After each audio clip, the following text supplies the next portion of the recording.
Are you wanting to improve your forehand throw in disc golf? In today's podcast, Quentin and Trenton sit down and give you the complete guide to how to throw a forehand, how to grip a forehand, why you should throw a forehand, as well as game theory and fieldwork drills on forehands. If you are ready to take your forehand to the next level, make sure you listen through all of today's episode, as you will be coming out a better forehand player by the time this episode is done, and that is guaranteed for every disc golfer out there.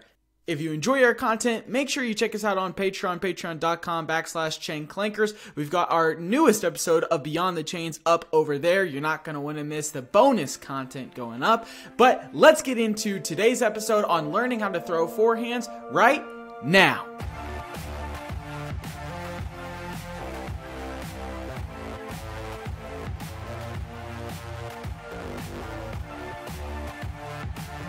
Alrighty, Trent, let's get into forehands, man. This is the complete guide for forehands. We are going to explain everything from why you should be throwing a forehand to how you can do it and take it to the course.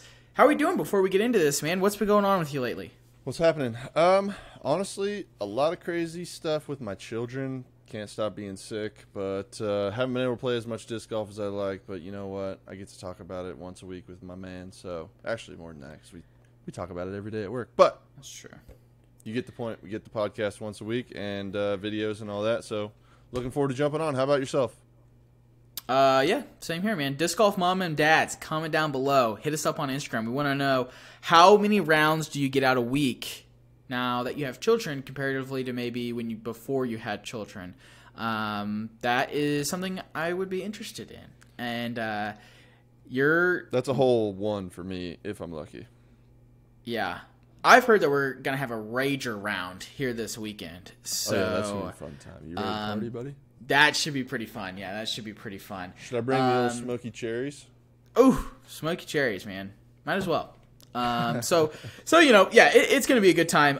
Yeah, game's been playing really, really well. I was talking to Horatio about this the other day. We went and played Oak Park here in town, and just the thought of playing in that course, I think we finished 3 down and E and +2 maybe, and I should have been 7 down. I missed 4 inside of 25 feet birdie putts, and yet I would make 30-foot par putts because that's how that round was going. And I was just looking back at it and I was like, dude, literally a year and a half ago, I was playing this course and being like, if I got +10, that is really freaking good. So like, yes, have I put the work in? Absolutely, but it is also one of these things that, guys, I really think subscribing to the podcast, listening to these interviews, and us giving tips as well, like, there is so much value to be had. We are literally just like you guys. We are regular dudes who love disc golf and want to get better at disc golf, and we know that a lot of you guys feel the exact same way as us, and so we want to help you get better at disc golf as well. If we can do it, we absolutely know that you can do it as well. This is a game that anybody can pick up, and with the tips on this show, you're going to be able to become a lot better of a disc golfer. And I'm tired of talking about all this fluff. I want to talk about forehands. Let's get right to it. And let's start here with Trenton. Just explain to me, how does one even grip a forehand? You know, let's say I'm a new player, or I'm just trying to learn forehands. You know, I've been pretty backhand dominant. Where do my fingers even go on this dang thing? All right, so the main grip we're going to talk about here, I mean, there's obviously going to be a few grips we discussed, but the main grip we're going to talk about is called the pistol grip, or it's basically the most common grip in forehand disc golf. Yeah, exactly what Quentin's doing on the video. If you can see that, you make a pistol grip, go Pokes, OSU, aka definitely not, go Cats, K-State, baby, E-Ball. Anyways, go Pokes. Here we go.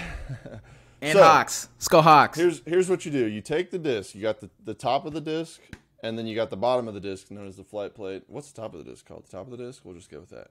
Anyhow, you will take your pistol fingers you are making. First thing you want to do is make your pistol grip. You got the top of the pistol, the hammer, you know, your thumb sticking up. Push that disc back into the fatty little web, I don't know, whatever you call the spot between your thumb and your pointer finger. Push that thing in there as far as you can with the flight plate, so the bottom of the disc, basically touching the, I guess the pointer finger, top of your pointer finger. And then you will put your fingers, you stack your fingers. If you're looking at the videos, you stack your fingers with the middle finger on the rim of the disc and the pointer finger just stacked on top of that. And then you curl your ring finger and your pinky finger, and you want them touching the rim of the disc. And then your thumb just kind of goes whatever is comfortable for you. So you don't want it to be too much in towards the middle of the flight plate because that's just kind of weird. You're pushing down too much. You don't necessarily want it to be on the edge because then you're giving your disc a little bit extra angle. It's kind of harder to control. What you want to try to do is get what's comfortable and then also what kind of just has the most control for, or I guess feels like it has the most control. And then there's also a like modified fan grip, just like there is backhand for forehands. And that is basically the same type of hold, except for you basically open your hand up, stick it. The same thing is true. You want to push it into the meaty part of between your thumb and your pointer, and then you want to you'll take your ring finger, lefty or righty, and you'll put that on the rim of the disc, and then you kind of fan your other two fingers out, whatever is comfortable. This is going to be for more of like touchy, slower speed where you're not trying to rip it as hard. Maybe this will be even like your putter or your approach discs or mid ranges, your little 100-foot, 150-foot touchy shots. That's what this shot or this grip is going to be more for if you do it. I'll be honest, I don't do the fan grip very much. I've done it a little bit, but I tend to just stick with the same grip always when I am throwing forehands. And then the other grip that we're going to talk about is known as the power grip for forehands. And that is going to be very similar to the pistol grip, except for what you're going to do is you're going to put your middle finger on the rim of the disc, like we've been talking about, your ring finger and your pinky on the outside, holding it snug. And then you're going to take your pointer finger, if you're looking at the video, and you're going to tuck it basically at the knuckle of your middle finger and kind of, what would you call that, Quentin? Just basically push with the tip of your fingertip, push into the rim so you get a little bit more of a touch space or more force onto the rim of the disc. And this is going to give you another way to hold the disc that gives you a lot more power for your power drives. This is going to be for drives. If you're trying to get a little skip shot on a 150-foot hole and you need it to go hard right, and you want to be a low line drive, just skip off the ground and hook right on an overstable disc. That's going to be great for this to get a lot of spin. And yeah, those are the three main grips, I think. Quentin, you got anything to add to that? I think the difference between your power and your pistol firing is your, let me do it just real quick. Yeah, your pointer finger and your middle finger are both on the rim of the disc at the same time, whereas when you're in the pistol's firing, it's just your middle finger is on the physical rim itself. I think that's really the biggest feel difference, right? But now that we have an idea of how to grip the disc, what we need to talk about is we need to understand how angles work on the disc. And so for a backhand, right, your overstable, your typical hyzer shot is going to be it's going to be right to left. For a forehand, it is left to right if you are a right-hand backhand player. And hyzer would be right to left. So it's literally just the opposite if you were doing backhand. And so what's important about your angles is how your wrist and your arm are coming through your body, right?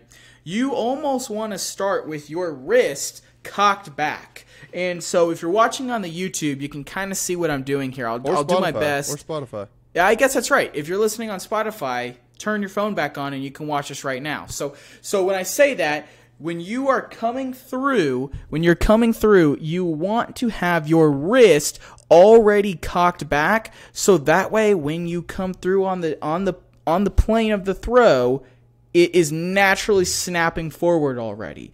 When you are forward and then you come back and then you push through when you normally throw, the only thing you are doing is giving yourself an opportunity to get off of your angle. I truly believe that forehand angle control is more difficult and more important than backhand angle control. Because for a backhand, you can have bad angle control and your disc is going to bail you out. You can be like Q-Dog. That's literally, you can apply that to forehands as well. I really don't believe so, because if you're throwing something that is a neutral flying disc, right? Let's take something like a Latitude 64 Explorer, right?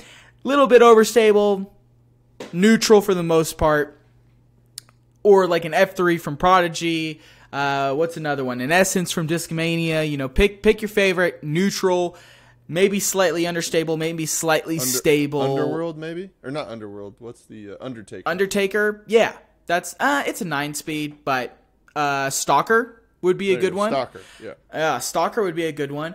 So when you're throwing that disc, whatever angle you put on the disc, you're going to see that in extreme fashion when you forehand, especially when you're new to forehanding, right? So if you're taking this angle and you're not cocking your wrist back before you throw, and it's forward, and you're on a hyzer angle, and you're forward, I'm not exactly even sure how you would do that. That's so weird. It's so unnatural to me because I don't do it.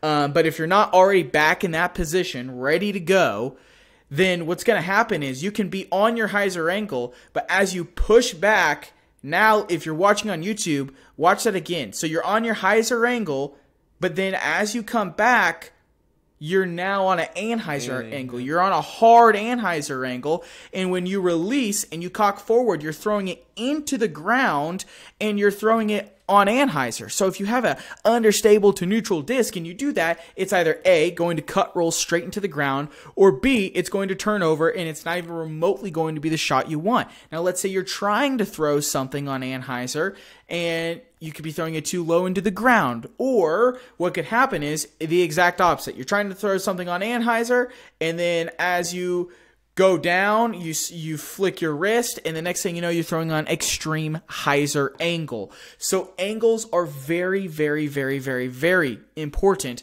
when you are learning how to throw a forehand. So some things that I would recommend for your angle control is already have that wrist cocked back.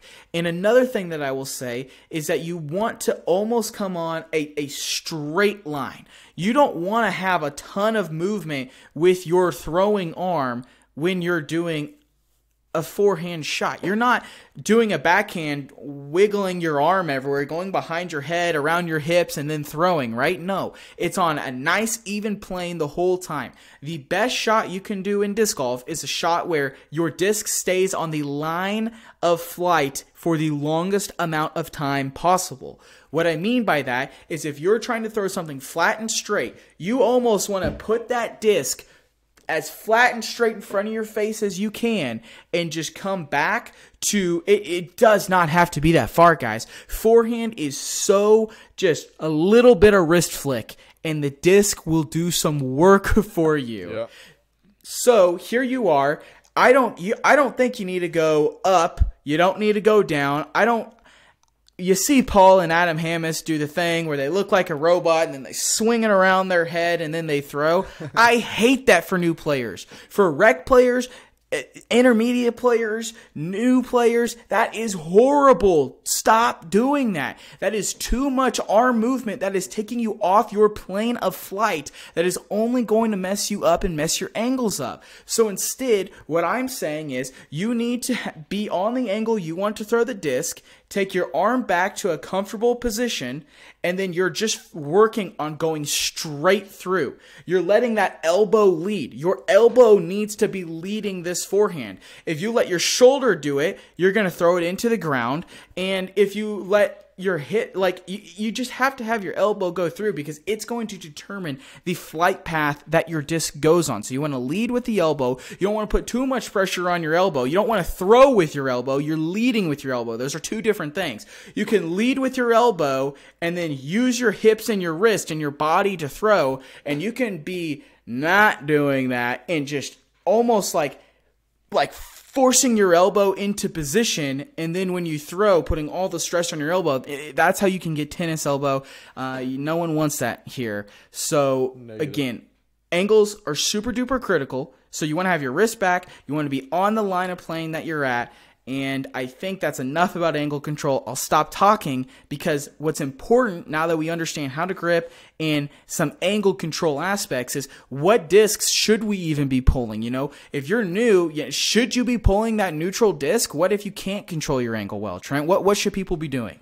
So here's what I got to say about that. I think you need to take 3 molds to the field to practice your forehand throws. Take a overstable disc, so that would be, and I think the best way to practice your forehand throws, because the disc, like Quentin was kind of talking about, when you flip your wrist or the way the disc gets thrown on a forehand throw has a lot more torque, especially in the beginning stages of learning how to play disc golf, than a backhand throw. So you'll want to take, I don't know, 7 to 9 speed discs probably. Quentin, what do you think? Yeah? Yeah, I mean, for driver wise, if you're going for overstable. I'm just saying in general, because you can get all the above, like fairway. Yeah, I mean, yeah, probably living in a 7 to 9 range is a great place to live in. Yeah. So this is just at the very beginning stage, learning how to throw forehand. I think you want to grab 7 to 9 range speed fairway drivers, take them to the field. You want to take an overstable, a stable, and a understable disc, and learn how to throw.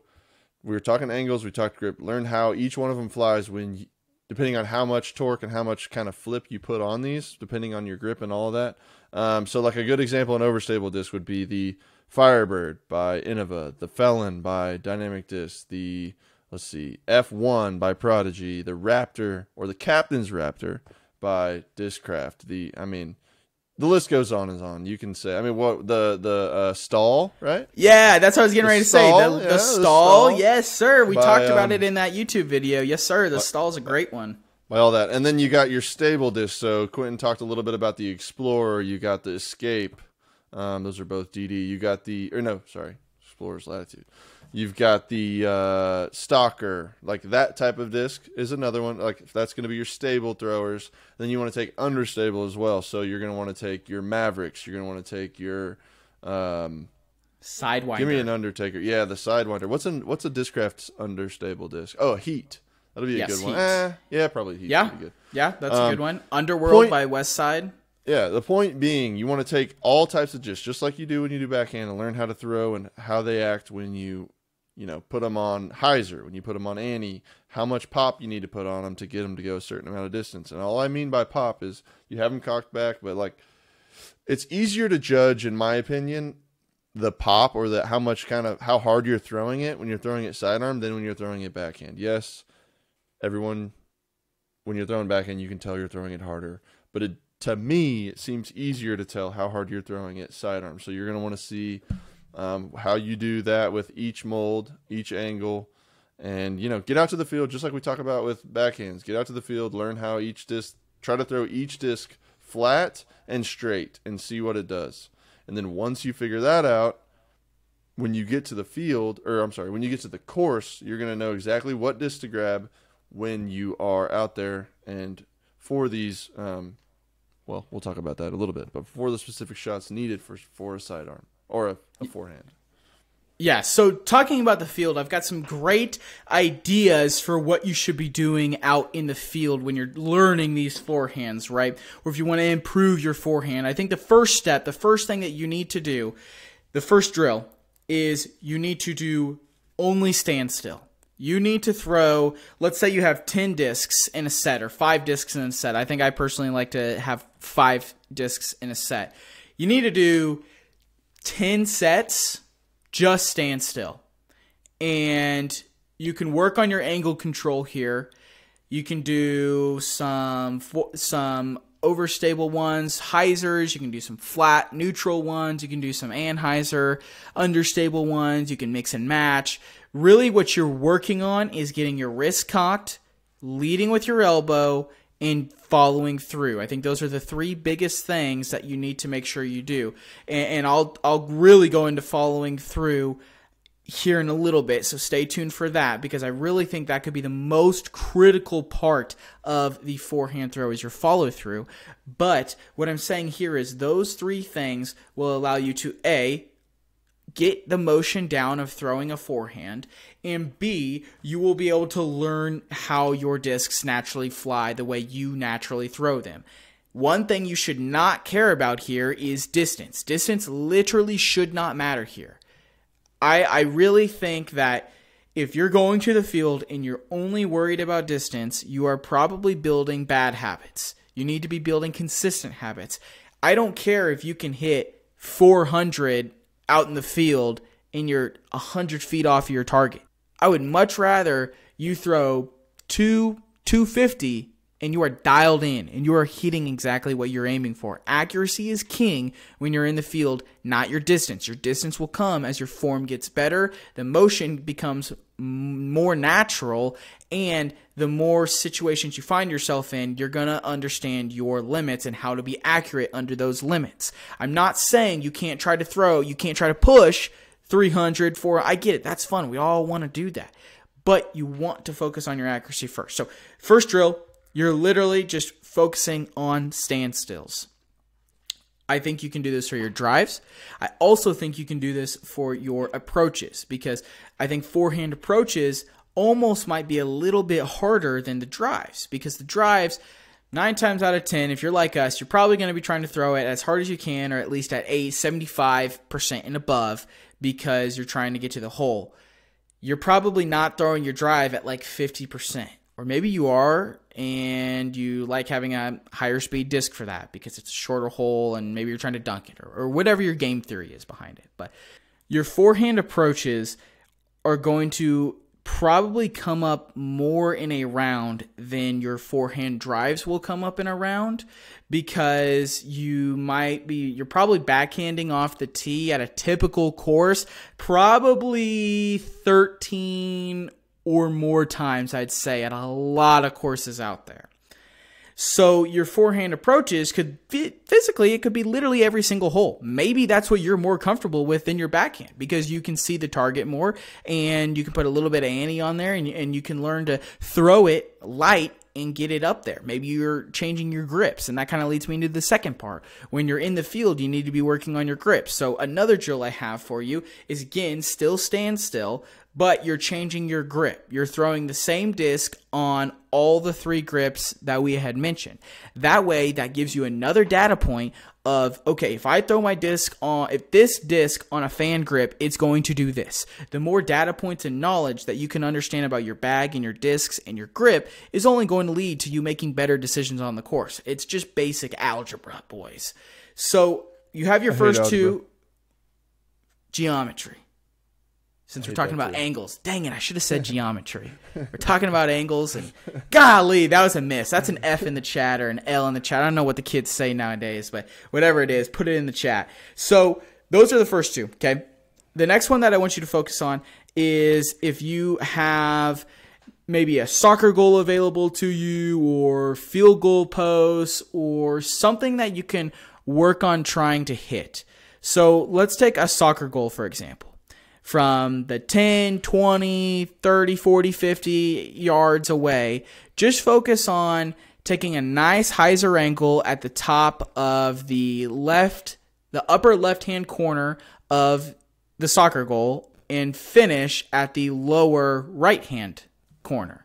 Now, if you're going to throw straight, you're aiming for the middle of the net, and if you're throwing anhyzer, it's just the opposite. You're aiming at the top right, trying to finish at the bottom left. You want to do that from all of those different distances, because you're training your body to how wide can I go if I wanted to land here. You're getting those consistent reps. You're seeing the discs fly. So I think those are 3 drills that you can do out in the field right now today. And I don't think you need to do any kind of leg movement when you're learning how to do a forehand approach or a forehand drive. I think adding leg movement at this point in time, if you're newer to it, is a true waste of your time. There's too many moving parts. You're going to get off of your angle. You're going to get off of your line of flight. So I think instead you need to just do standstill until you can do that comfortably at a reasonable distance that is appropriate for your game. At that point, we can start talking about moving your body, doing an X step, whatever you want to do. And we have other episodes on that. Crow hop, exactly. So I want you, if you want more of that, we have other episodes on that. Go check them out. There's one that we do with Trent and Horatio. There's one that we do with Nathan Alton. We've also got other interviews that we talk about this. So check those out if you want some more of those tips. Last thing I'll say here is for those baseball guys and gals, I think the forehand throw initially comes easy, but sometimes it's in the wrong place. Like, I know all of my baseball friends that have picked up disc golf, they have a very big problem with their angle control, and they're always ending on a roller in the wrong direction. And we're going to talk about that. But before we talk about that, Trent, why would somebody even decide to throw a forehand on the course in the first place? Give me the game theory behind why a forehand's a good idea. Why should people even care?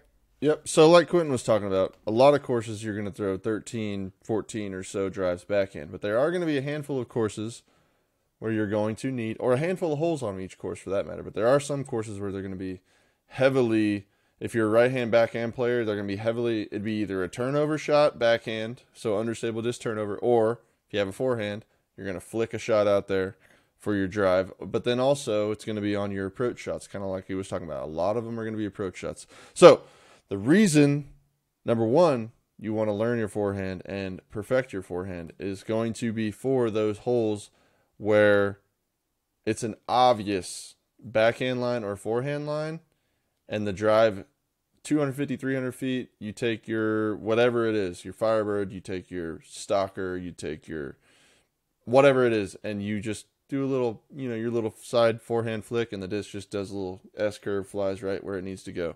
That's going to be the main thing. The other key reason forehands are going to be very helpful to you on the course is you can stare down. You don't have to ever take your eyes off of the target. You can stare down the target. So what I mean by that is exactly what I say. When you're throwing a backhand, sometimes, a lot of people teach, you don't totally look completely away from where you're going, but naturally you kind of reach back, you watch your disc go back. At least that's what I do. A lot of people teach that.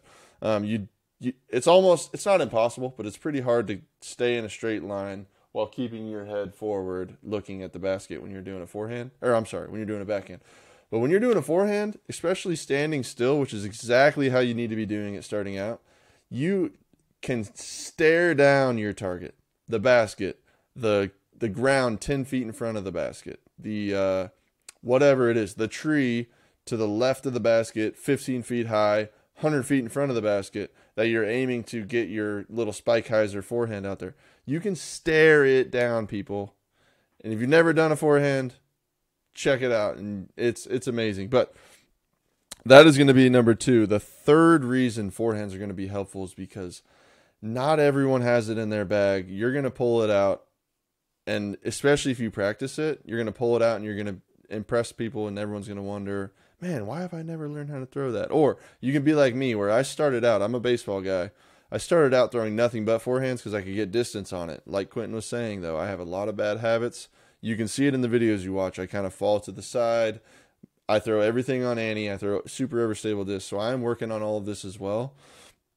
Having this in your tool book or in your tool bag on the course is going to be so so helpful, especially on the up shots, your little 100-footers where you can just take your putter or your mid or whatever your shot is for that, whatever your disc is for that shot, and you can just do a little. You don't even have to move it. You can do a little pop and get it right where you want to go. So that's the kind of shot you're going to want to be. And then, what do you got?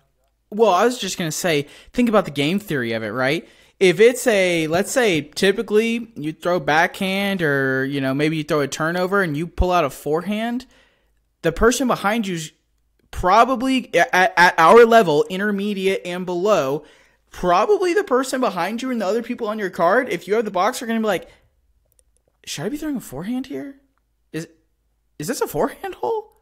What disc can I even throw a forehand here? And when you do that, you are like, it's literal game theory, guys. You're making the person behind you then have to think about, should I even be throwing this shot? And then when they do that, they might not play as well. And I'm not going to sit here and advocate and be like, I hope the person behind me does bad. But I'm also a very competitive person, and a famous quote is, you play to win the game. And so if I'm playing, I am actively trying to beat you, and I'm going to be brutally honest about it. Like, when I play with Trent, when I play with Horatio, when I play in tournaments, I am trying to beat everyone on my card. Sure, we can have a great time, but I am actively competing against you. I am trying to be better than you. I am trying to beat you. And if I can put any seed of doubt into your throw, I am going to do it 1,000%. But no, I agree completely. Like the variation in shots throughout a course, even like throwing, if you can grab like a Gator 3, like Joel Freeman, Gator 3, and absolutely pipe that baby 300 feet, and your card mate has to throw a stag with 6 glide. Oh, dude, I'd be terrified. I'd be terrified. 300 feet, and this guy grabs a Gator 3. Literally, it's happened to me before. The dude throws approach discs or mid-ranges, whatever, off the tee when I'm grabbing 9-speed fairways or whatever it is to go the same amount of distance, and he's getting better than me. That is such gamesmanship, gets in your head, even if you don't want it to. So I completely agree. Literal sports psychology. If we talk about those kinds of things in other sports, in NFL, right? We're both football guys. Why do coaches try to ice the kicker? To get in their head. Why do you pull out a forehand when you could just throw a turnover? Maybe it's to get into somebody's head that you're playing against. Like the other day when I was playing with Horatio, we went to hole 2 at Oak, which it's in the long position. I always throw like a cloudbreaker forehand there. It is a simple hyzer shot that you want to keep somewhat low and just let it forehand skip right into the basket. And then he put a zone in my hand and I was a centimeter off the pole. And I was like, what are you talking about? I can throw an approach disc just as far as I can throw my 12-speed forehand, and it's going to take a whole hell of a lot less effort. Yes, please, Sirski, sign me up for that. And so I think that you're hitting the nail on the head with why you would want to throw a forehand, the reasons behind it, and I hope you guys can understand the sports science and the psychology behind it, because I love the disc golf community. Don't get me wrong, it's fantastic. But you play to win the game, and maybe the game is against yourself. Maybe it's not against somebody else. Maybe you're playing yourself on the course, playing what you did beforehand. Maybe you're just testing your skills. All those things. I really think that if you can be competitive with yourself, if you can be competitive with your buddies, if you can add that pressure, like we've talked about on this podcast, you are going to get better. The more you play under pressure, the more competitive you are, you're going to play better. It's naturally going to happen. Might not be overnight, but it is going to happen. So the last thing that I have for you guys, this is maybe a little bit more of an advanced tip, but I think everybody can kind of start here. So there is a common teaching point, and I might butcher the name, so Trent, just yell it out if I'm saying it wrong. But it's like you want to serve the pizza, right? You pretty much want to take your hand and you want to literally serve the pizza box. You want to have your wrist cocked upwards, you want your palm towards the sky. Yes, you want flat towards the sky. Really quick, I think I even said that the first time I was on the podcast, and I've learned since then. We're learning just like you. I've learned since then. Quentin's going to explain the rest. Idea. That is not the right thing to do. That is not the right thing to do. When you do that, what you are forcing your body to do is you are forcing yourself to get under the disc every single time. So what's happening with that is when you do that and you force it up, you're almost exaggerating a hyzer angle because you're trying to get upwards, which is going to cause a hyzer. And also you're losing out on so much distance and control, in my opinion, by doing that. A lot of people say that if you roll your wrist, that's bad. I disagree. I think there should be a little bit of wrist roll. If you're throwing a forehand with some hot sauce on there, or even just in general, mild sauce, you should have a little bit of wrist turnover. That is literally natural. It is natural to when you flick your wrist, there's going to be a little bit of turning it over. What you don't want to do is fully turn it over like you're pitching. If and I know it's a little bit different arm angle, right? But if you are throwing a forehand and you are coming over like you just pitched a baseball and your palm is now fully to the ground, that is bad. That is not good. So palm down and palm up, bad. Palm to the side, maybe not so bad. Because you want to think about it, right? Think about your wrist. I want you right now, wherever you are, if you're driving, do this Don't do it. later, okay? So I want you to move your wrist. I want you to have your palm up, okay? Palm up to the sky and go up and down. Okay? We've all done that. Hit the like button if you've done that. I now want you to turn your wrist over like you're shaking somebody's hand. And now move your wrist side to side. Literally, there is so much more range of motion by doing that. That is the wrist motion that you should be doing when you throw a forehand. You should have your disc and your focus should be side to side. And in doing so, you're going to have a little bit of wrist turnover. But if you're just worried about up and down, you're not going to have accuracy, you're not going to have distance, and it's honestly probably going to hurt your wrist more than it's going to help your disc golf game. Because it's the same thing if you're doing a squat, right? If you're doing a squat and you're actually bending at your knees straight down with your butt, think about your knees and elbows as a door hinge, right? You can move a door hinge one way. You can't move it the other way before it starts to break. So if you're squatting and you're moving your knees out instead of just straight down every time, eventually you're going to hurt your knees. If you're moving your wrist in an awkward position up and down instead of side to side naturally, you're going to at some point you're going to hurt your wrist. So I think this is a healthier way to play disc golf, a more accurate way to play disc golf, and it is a more distance gainer. That's not a great way of saying that, but you're going to gain more distance by doing that. The important thing here, like I said earlier in the episode, is your follow through. Your follow through has to happen. You can't stop. You have to continue to go and hold your follow through just like you would for a backhand. It's the same thing. You know, if you want that hyzer angle, you got to finish up. If you want straight, you got to finish straight. If you want an anhyzer, you have to finish down. It's the same thing for your backhands, but you have to apply that knowledge to your forehands now. Because if you don't follow through, if you're throwing and you let your head after you have thrown just go wherever you want and you don't keep it on the plane of your flight, you're not going to have a good throw. Think of Paul McBeth. How many times does Paul McBeth throw a forehand and when he's releasing it or he's done releasing it, naturally he's now looking, let's say, to the left, right? He's not even remotely even looking at where he threw or he's not looking at the disc or anything like that. His head is down as he's throwing and it's following the disc and staying tucked in there. When you move your head, just like in baseball, if you're hitting in baseball and you go to swing, same thing with a golf club. If you're going to hit a golf club, going to hit a baseball, and you move your head, you're not going to make contact.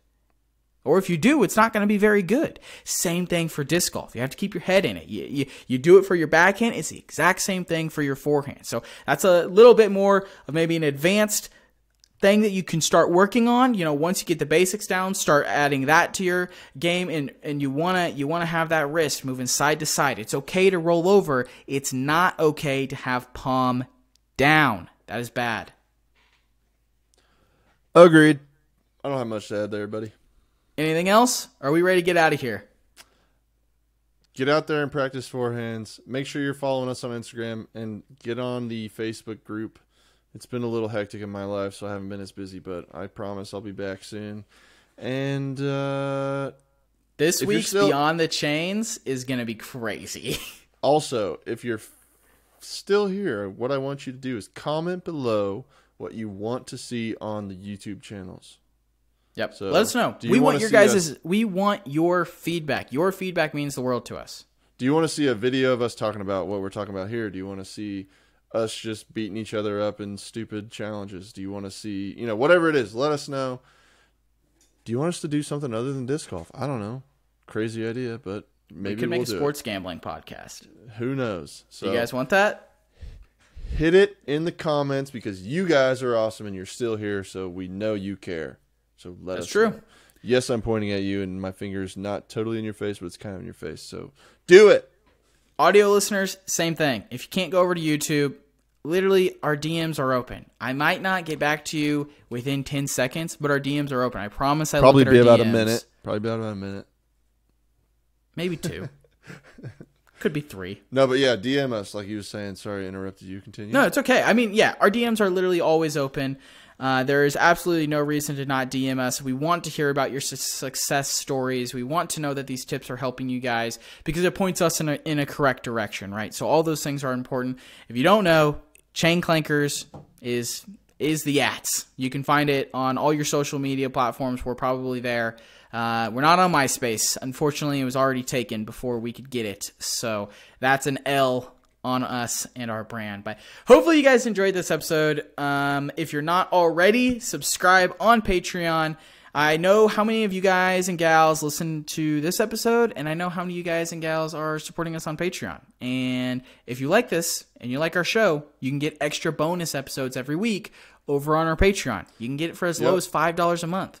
So, and to add to that, I just want to say the goal of the Patreon is not a money grab. Like, I'm not saying you're thinking that, but it's not what it is. What we're trying to do is upgrade our production value for you guys. So our key goal right now that we are working towards, which we are maybe a quarter of the way there, is a new camera that we can actually zoom on videos. On YouTube. So that's our goal. That's what we're doing with that money. We're not doing anything else with it. It's not going to our pockets. We're not buying booze with it. We are literally trying to upgrade the system. We're not sports betting like Quentin brought up a minute ago with it. We are literally trying to upgrade this podcast for you guys. So that is what we're going to. And we thank all of you for supporting us through that. Everyone who does, you guys are amazing. We love you. And we're trying to produce good products for you guys. So if you want to help us out more, we appreciate it. Exactly. Thank you guys for listening to this episode. Let us know if the complete guide to Forehands helped you out. We would love to hear your opinions, and we will see you guys next week.